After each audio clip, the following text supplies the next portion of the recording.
Hi, this is Justin from CompCart with another pro tip video, and we're going to go over axle ride height. Why and how. So first of all, let's go over how you change the ride height of your axle. So we'll slide over here and you notice that you have a set or sets of bolts that actually fix your axle cassette to the welded flange on your chassis. Once you remove this bolt, as I did here, you're going to notice that typically, if your chassis that you're using has adjustable ride height, you'll have a series of holes. This chassis has 3 holes. It's our shifter chassis, and so there's 3 positions for rear ride height. Your center hole is basically going to be your center or neutral ride height. You're going to have a hole above, like this one, for instance. So that would be raising the axle, which would then lower your frame, and then there's a lower hole which would be lowering the axle and raising the frame. So in order to effectively do this properly, you're actually going to have to remove all of the bolts on all of the cassettes where it's affixed to the welded flange on the chassis. That's going to allow you the freedom to move the axle up and down.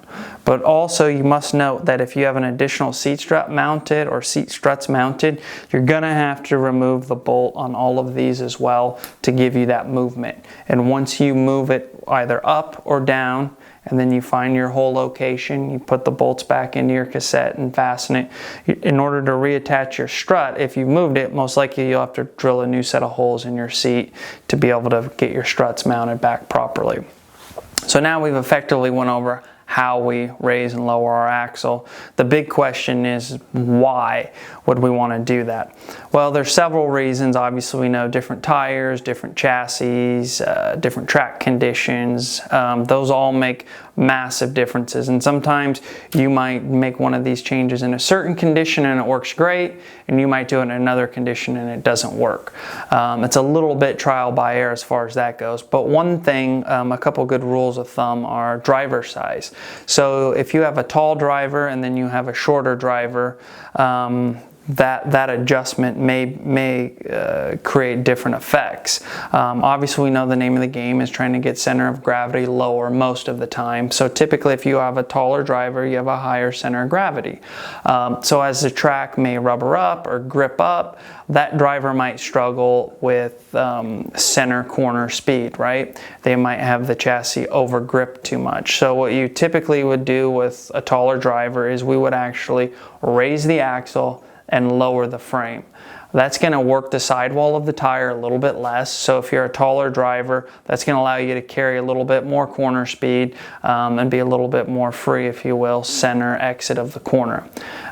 If you did that, say, on a shorter driver, that might actually create a little bit of a slide, if you will. So doesn't necessarily work the same for both. On a shorter driver, sometimes you might want to actually lower the axle, raise the frame, and that's going to create a little bit more force on the sidewall of the tire, which could create a little bit more grip for that shorter driver.